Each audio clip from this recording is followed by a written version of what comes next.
Hello, thank you for joining us and welcome to Newsroom series. Today, I'm Olumide Macaulay. Our focus is the southwest region of the country.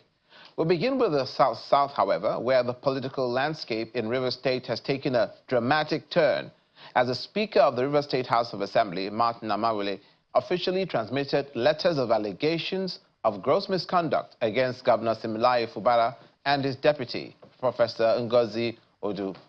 The letters, signed by 26 members of the House, were presented during today's plenary session in compliance with Section 188 of the Constitution of the Federal Republic of Nigeria, 1999.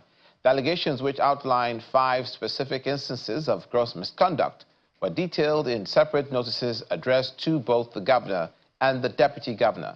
The notices were served in accordance with Section 188, subsection 2, which mandates that such allegations be signed by at least 1/3 of the House members and specify the particular instance of the misconduct.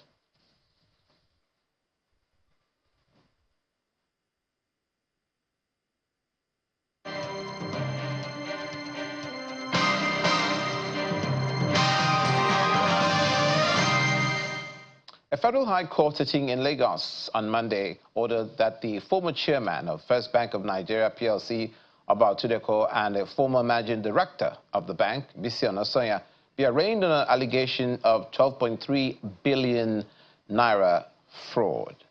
Justice Aneke held that it's now a settled principle of the law that the plea of a defendant must first be taken before any application.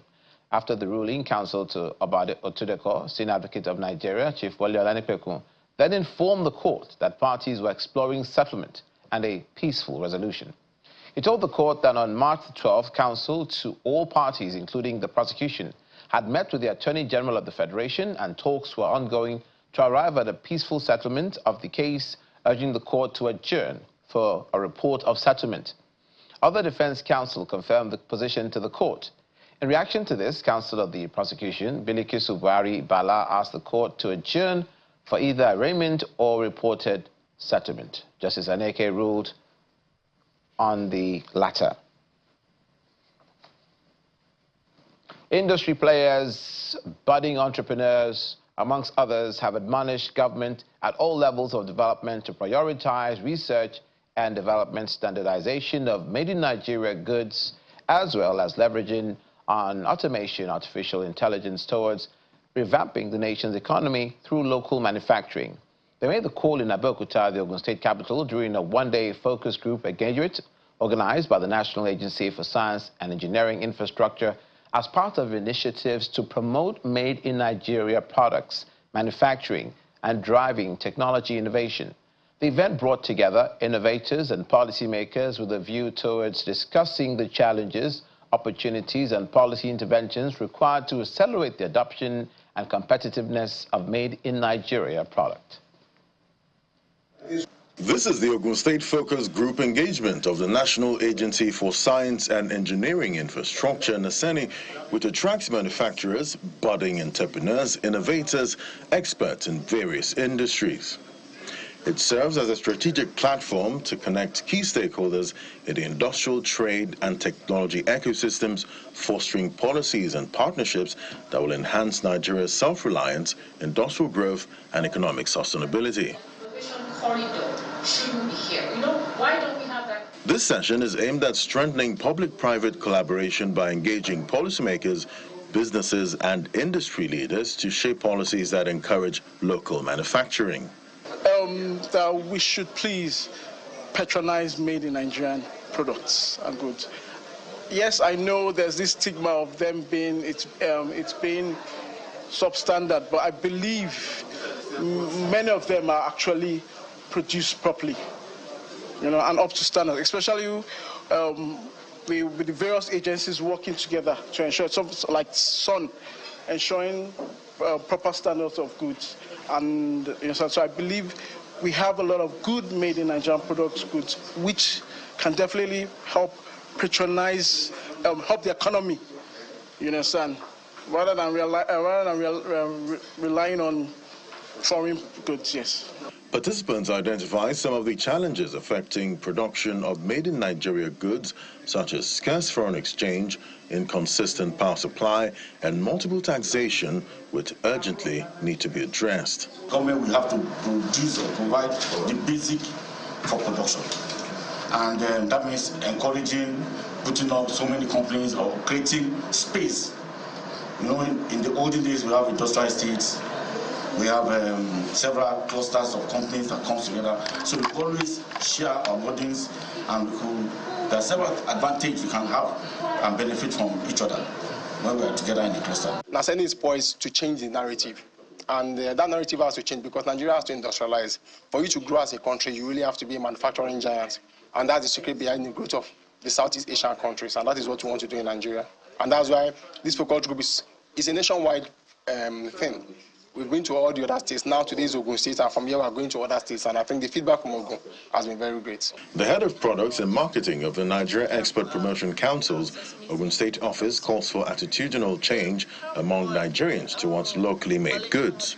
Malaysia is still coming to Nigeria to export palm oil out of this country. So that means we have quality products in this country.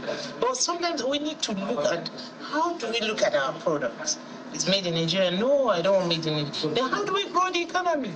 We can't grow our economy if we refuse to buy what we produce. No country grows. China does not grow with that. In fact, China locked their economy before they can become what they became today. So we need to look inward and lock our economy and patronize ourselves. Discussions and recommendations reached here are expected to form part of the strategic policy framework for long-term industrial and economic goals of the government.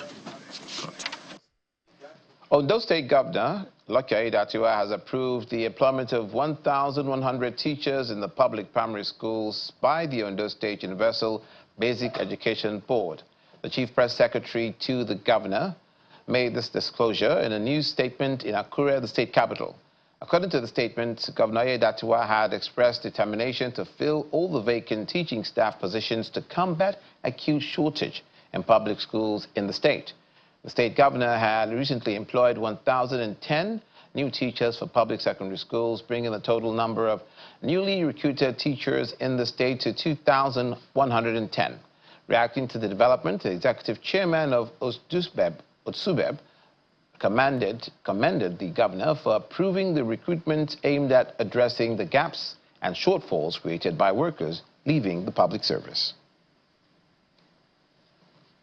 A total of 212 homeowners under the Lagos Home Ownership Mortgage Scheme have received their exit certificates after completing the 10 years payment of their apartments.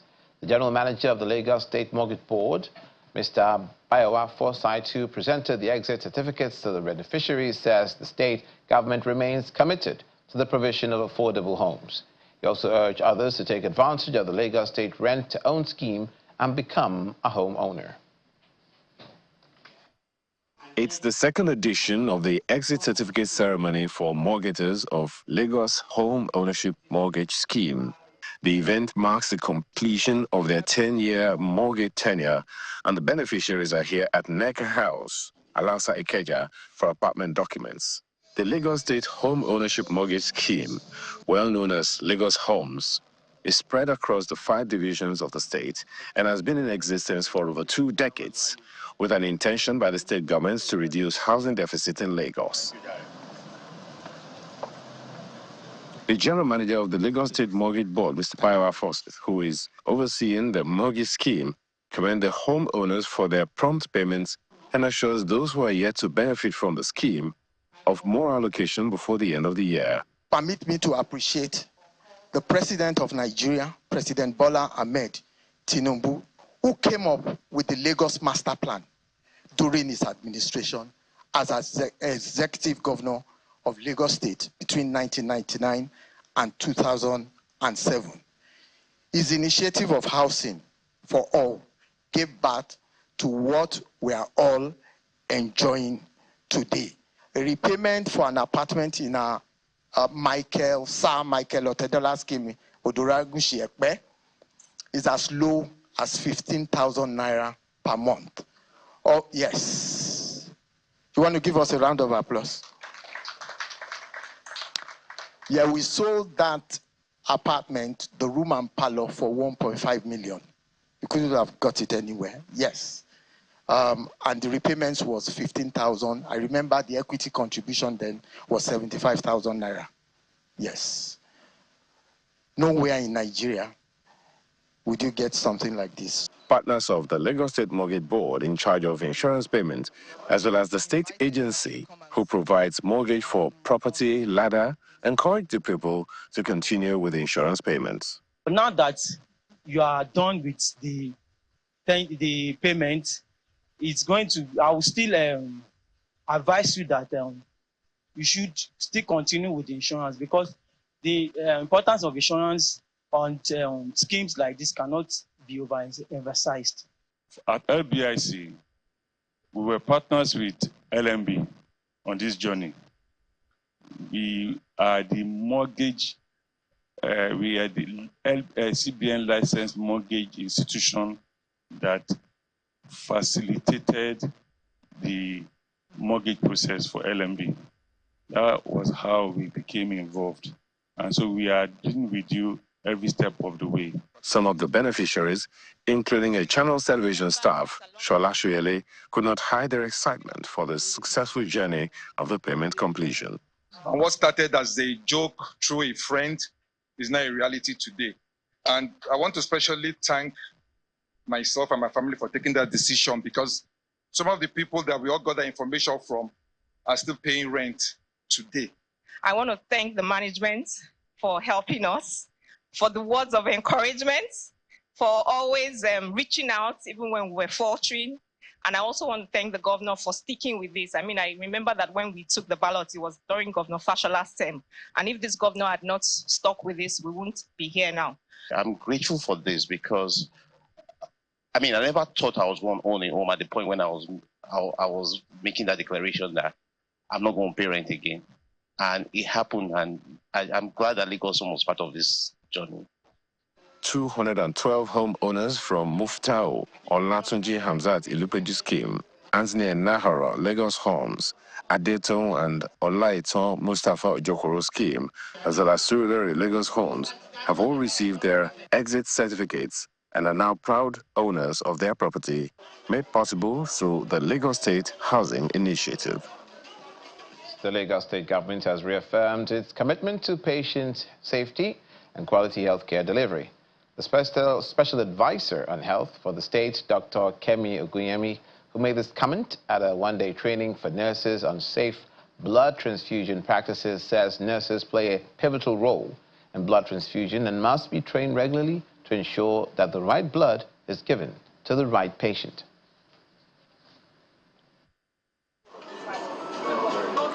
Blood is a body fluid in the circulatory system of humans and other vertebrates that delivers necessary substances such as nutrients and oxygen to the cells and transports metabolic waste products away from those same cells. In Lagos, the state government encourages voluntary blood donation to increase blood reserves and also save lives in the state.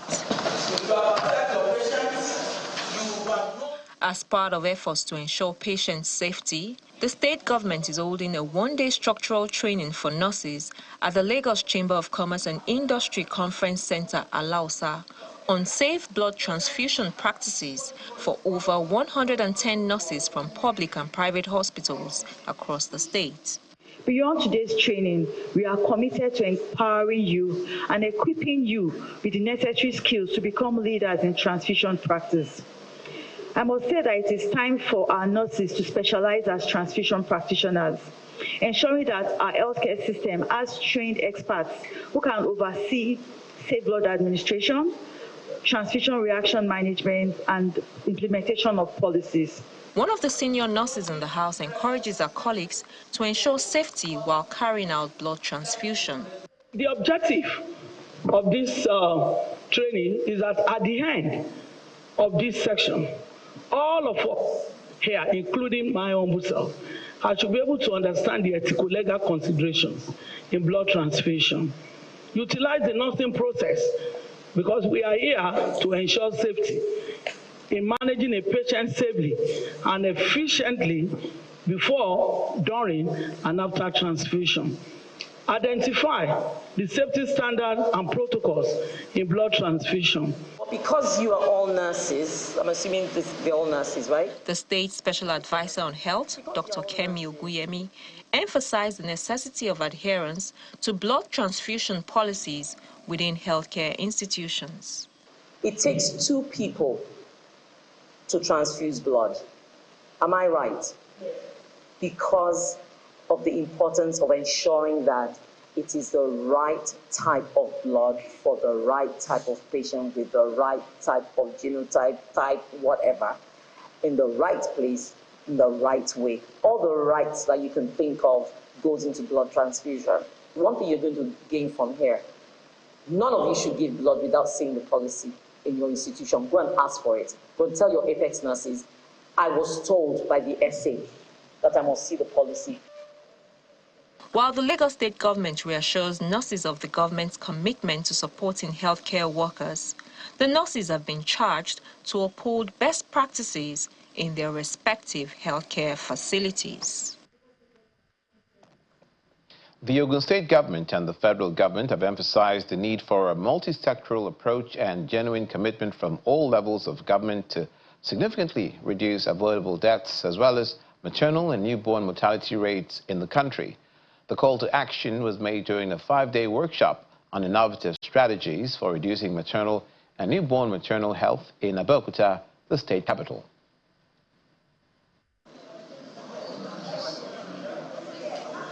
The opening of the 5-day workshop was a well-attended affair.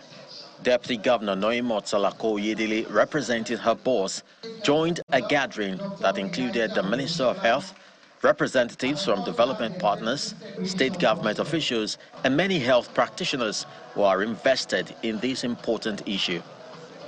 Driven by the need to accelerate efforts to reduce maternal and newborn mortality, this workshop aims to bring together state officials, development partners, and various government agencies. The goal is to ensure a collaborative approach for achieving effective solutions. The urgency is clear. 2 local government areas in the state are reporting maternal and newborn mortality rates above the national average. This co-creation workshop is a unique opportunity for us to engage, strategize, and align our efforts with evidence-based solutions that will significantly reduce maternal and newborn death. Today, our maternal mortality stands as over 500 per every 100,000 live births. And for this reason, we just must crash this in line with the coordinating minister's directive. In response, the Deputy Governor is urging a collaborative effort between the state, federal, and the other agencies to improve these figures. I urge all stakeholders, the state healthcare team under the leadership of the Commissioner for Health, Dr. Toby Koga, our healthcare professionals in the private and public sector, development partners, community leaders, and all who are interested in the healthcare of women to fully engage in the co-creation process. The round of applause is not resounding enough. Innovation, data, and collaboration. Those were the key points from Coordinating Minister of Health, Professor Ali Mohammed Pate. He called for a sector-wide approach and stressed the need for states to cooperate while ensuring their specific needs are addressed. Maternal anemia is a strong predictor, really, of maternal complications and death, as well as even child mortality. So addressing those requires a multi-sectoral lens to it. So the transportation, in the emergency ambulance scheme, is also part of that, because if a woman is not able to come to a facility, that also can be a major issue. The expectation is that this 5-day workshop will yield tangible results. Participants, including key development partners, are expected to create workable solutions aimed at dramatically reducing maternal and newborn mortality in the states. Now from health to agriculture. In the quest for sustainable agricultural practices, The Oyo State government has trained thousands of farmers on weather prediction, soil management, and other factors that can promote productivity. The All Farmers Association of Nigeria, AFAN, have lauded the step, which is described as a significant one, a leap, as a matter of fact, towards food security. The training program was for 22,370 farmers on weather prediction, soil management, and other factors to help them improve yield, protect the environment, and practice sustainability.